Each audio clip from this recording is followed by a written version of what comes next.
السلام علیکم، آپ دیکھ رہے ہیں طیبہ ضیاء کا آفیشیل یوٹیوب چینل۔ بہت اچھا جلسہ ہوا، جلسوں میں ماہر ہیں عمران خان ہمارے، اس میں کوئی شبہ نہیں کہ مجمع اکٹھا کرنا وہ بڑی مہارت رکھتے ہیں۔ اور بات اب دراصل یہ ہے کہ 2018 میں انہوں نے کہا تھا کہ اگر میں آؤں گا تو یہ کر دوں گا وہ کر دوں گا۔ اب اس جلسے میں انہوں نے کہا ہے کہ میں اگر رہ گیا تو یہ کر دوں گا وہ کر دوں گا، ٹھیک ہے۔ تو 3.5 سال میں وہ جو 90 دن میں تبدیلی آنی تھی وہ 3.5 سال میں نہیں، اور 3.5-4 سال کے بعد آپ وہیں پہ کھڑے ہیں جہاں پہ آپ 4 سال پہلے تھے کہ میں یہ کروں گا، کروڑ نوکریاں دوں گا، یہ کروں گا وہ کروں گا۔ آپ کو سپورٹ کرنے والوں میں ہمارا نام بھی بڑا آتا ہے، ہمارا بھی شہیدوں میں، ہم نے بھی خون لگا کے شہیدوں میں نام رکھا ہوا ہے، اس لیے ہماری تنقید برائے اصلاح ہوتی ہے۔ اب آپ نے 1.5 گھنٹہ تقریر کرنے کے بعد آپ نے کہا کہ نوجوانوں اب میں تم سے ایک سیریس بات کرنے لگا۔ نہ 1.5 گھنٹہ پہلے تجھے لطیفے سنان دے رہے ہو، غیر سنجیدہ وہی پرانی تقریر جیسے ریکارڈ کسی نے آن کر دی ہو پرانی تقریر کا، اور کہاں سے اوورسیز سے لوگ کہاں سے لوگ نہیں آئے۔ ٹھیک ہے، پاور شو آپ کا کامیاب ہو گیا، آپ جن کو اپنا پاور شو دکھانا چاہ رہے تھے انہوں نے جتی نے بھی پرواہ نہیں۔ بھٹو بہت پاپولر لیڈر تھا، کتنے گیا، ٹھیک ہے۔ اور مطلب بات یہ ہے کہ آپ نے کیا ڈیلیور کیا یہ دیکھنا ہے عوام نے، اور باقی اب مزید 5 سال کیوں مانگ رہے ہیں یہ۔ اور پھر آپ نے اخیر میں ایک چٹھی لگا، وہ بھٹو والا ڈرامہ والا ٹائم اب چلا گیا جب بھٹو بھی بالکل آخری وقت اس پہ آ گیا تھا، تو اس نے بھی ایک ایسا ہی خط لہرایا تھا۔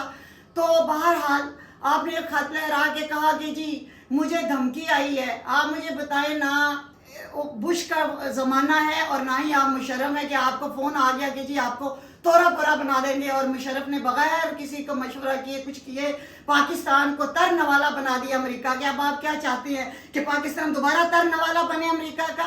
اور مجھے یہ بتائیں کون سا ایسا مغربی ملک ہے، میں اس عوام سے پوچھتی ہوں جو مجھے سوال کر کے یہ چونڈی بڑھ رہے ہیں، مجھے بتائیں کون سا ایسا مغربی ملک ہے جہاں سے ہم نے بھیک نہیں لی تو بھکاریوں کو دھمکی دی جاتی ہے؟ ہمارے لیے تو معاشی موت ہی کافی ہے، ہم تو معاشی طور پہ آلریڈی بھکاری ہیں، مر رہے ہیں۔ مرے ہوئے کو دھمکی جو بائیڈن دے گا اور وہ بھی لکھ کے امریکہ دے گا۔ اور پھر دوسری بات ہے کہ یہ اتنی سنجیدہ بات آپ نے دفاعی اجلاس میں کرنی، جہاں پہ جو جرنیل کو اپنے بیک یارڈ پہ اور اپنے بری گالہ کے لان میں آپ جرنیلوں کو بنا کے بٹھاتے ہوتے ہیں، ان جرنیلوں کو اپنے سجے کھبے بٹھاتے اور آپ اپنے دفاعی اجلاس میں ایک سنجیدہ خطاب کرتے قوم کو کہ دیکھیں ہمیں دھمکی آئی ہے۔ آپ نے تو 1.5 گھنٹہ جلسے کے بعد جس میں آپ نے مغرب کے وقت فجر کی اذان سنا دی، اور پھر آپ کہتے ہیں ریاست مدینہ کا میں جلسہ کر رہا ہوں، اور بڑے بڑے آپ دعوے کر رہے ہیں، اور امر معروف کر نہیں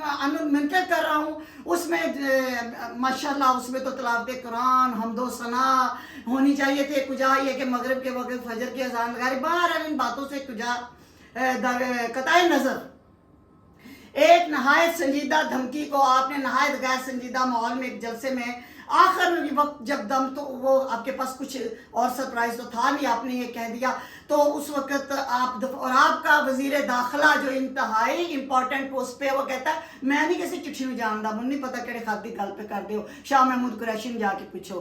یہ وہی آپ کا وزیر داخلہ شیخ رشید ہے جو ایٹمی دھماکوں کے وقت بھی ملک سے بھاگ گیا تھا۔ تو آپ کیوں تسلیم نہیں کر لیتے کہ آج آپ غلط ہے؟ آپ نے کہا تھا کہ اگر اوپر ٹھیک ہو تو نیچے سب ٹھیک ہوتا ہے، آپ غلط ثابت ہوئے۔ میں طیبہ ضیاء چیمہ سب سے پہلی تھی جس نے یہ کالم لکھا تھا کہ اوپر محمد رسول اللہ صلی اللہ علیہ وسلم ہیں تو بھی نیچے خلفائے راشدین صحابہ کرام کی ٹیم تیار کی گئی تھی، ایسا نہیں ہوتا۔ اور اوپر بھی کون سا ٹھیک ہے؟ بڑی گالہ کے اندر پہلے دیکھیں کیا ہو رہا ہے۔ کرپشن آپ کے گھر سے شروع ہوئی، آپ کے نیچے ہے، آپ کی ناک کی چھتری کے نیچے ہے۔ تو بات صرف اتنی ہے کہ اگر آپ کے بارے میں بات کریں، آپ کو تنقید کریں تو لوگ یہ سمجھے کہ ہم پہلوں کے ساتھ ہیں، ایسی بات نہیں ہوتی۔ پہلوں کا ہی ڈر ہے جس کی وجہ سے لوگ مجبور ہیں آپ کو سپورٹ کرنے کو کہ پہلے نہ آ جائیں۔ مگر اگر آپ چودھری ڈاکوؤں کو اتحادی بنا سکتے ہیں تو آپ سے کچھ بعید نہیں کہ آپ ان چوروں کو کل کو اتحادی بنائیں گے۔ ہمیں اب کسی پہ بھروسہ نہیں رہا، اور اے عوام سن لو، یہ کہتے ہو کہ یہ آخری امید ہے، یہ کفر ہے۔ اللہ تعالیٰ ہی پہلی امید ہے، اور اللہ تعالیٰ ہی آخری امید ہے. پاکستان کا ذمہ مکہ اور مدینہ کے بعد اگر اللہ نے کسی کا دیا ہے تو وہ پاکستان ہے. Thank you very much.